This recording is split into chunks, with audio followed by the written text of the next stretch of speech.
Welcome to my class. आज start करिम Asomiya class 7 chapter 11। आज मैं 11 गोटे केटा क्वेश्चन एन्सार इतना दी दिसु। आपनालोके किताब चाई केने लिखि लब।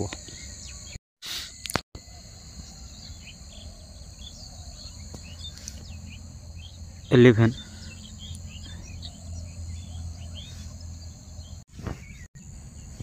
4 नम्बर दिया आछे क आरु लिखा।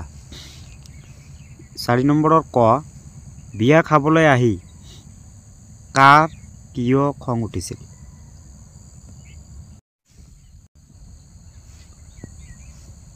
उत्तर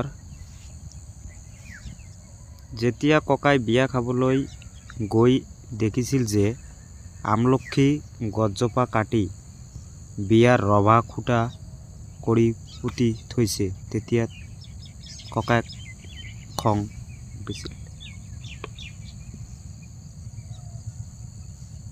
উঠিছিল।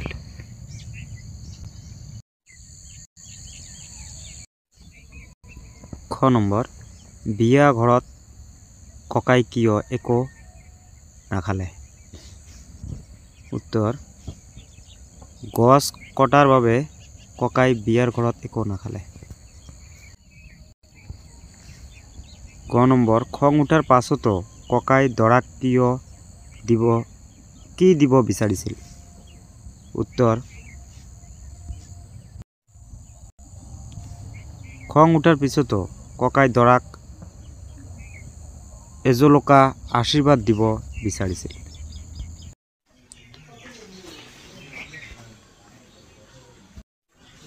नम्बर 5 तलर कविता फाँकी गद्य रूपत लिखा। आलही अतिथि যাব रभा नाइकिया हब बोआरिये घरखन दिनही पुराई पिछे कोआसन रघुनाथ আমলক্ষীর গছজোপা সহজতে পাবানে ঘুরাই। एन्सार কথাষাৰ अर्थ হৈছে যেতিয়া বিয়াখন হোৱাৰ পিছত বিয়ালৈ অহা আলহীবিলাক গুচি যাব আৰু ঘৰখন খালি খালি যেন লাগিব তেন্তে বোৱাৰী আহি ঘৰখন পুৰাই দিব। কিন্তু কটা আমলক্ষী গছজোপা পুনৰ ঘূৰাই পোৱা নাযাব। নাম্বাৰ 6 কবিতাটোৰ মূল ভাৱ লিখা।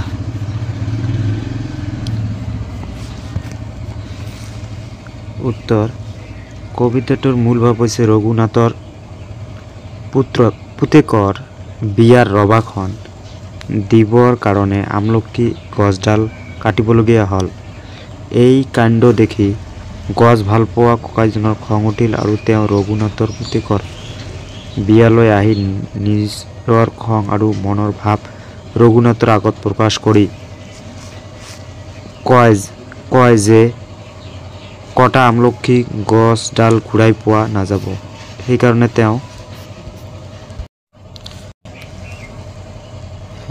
তেওঁ ৰঘুনাথৰ পুতেকৰ বিয়াত একো নাখালে আৰু দৰাটিক আশীৰ্বাদ দি গুচি গ'ল।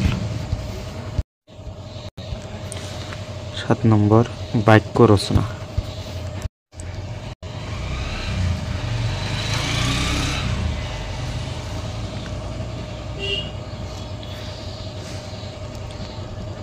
এজোলোকা ককাই দৰাটোক এজোলোকা আশীৰ্বাদ দিব বিচাৰিছিল।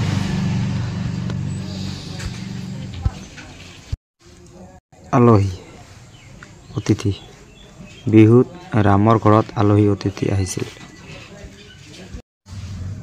আশীৰ্বাদ বিহুত আইতাই ৰাণীক আশীৰ্বাদ দিলে। আপোনালোকে নিজৰ মতে লিখিব পাৰিব সহজতে দি কিনে কিবা এটা যে এই কামটো সহজতে কৰিব নোৱাৰি এনেকৈ দিব পাৰি কিবা এটা দিব সহজতে। গছ এজোপা কাটিলে সহজতে পোৱা নাযায়।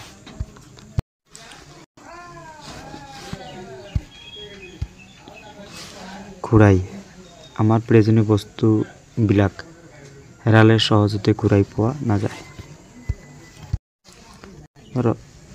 ৰবা ৰহিমে ৰবাখন দিবলৈ নাৰিকল গছ কাটি পেলালে। ৮ নম্বৰ দিয়া আছে কি যে ক অংশৰ লগত খ অংশ মিলোৱা।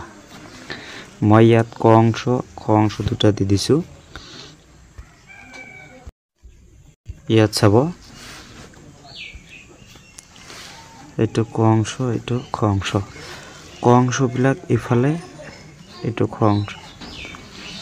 ক অংশৰ লগত খ অংশ মিলোৱা মানে এই যে ৰাভা কোনটো ইয়াত কিতাপত চালে গম পাব ইয়াত জিগজাগ কৈ দিয়া আছে, কিন্তু ইয়াত মই একেবাৰে এটা লাইনতে দি দিছো।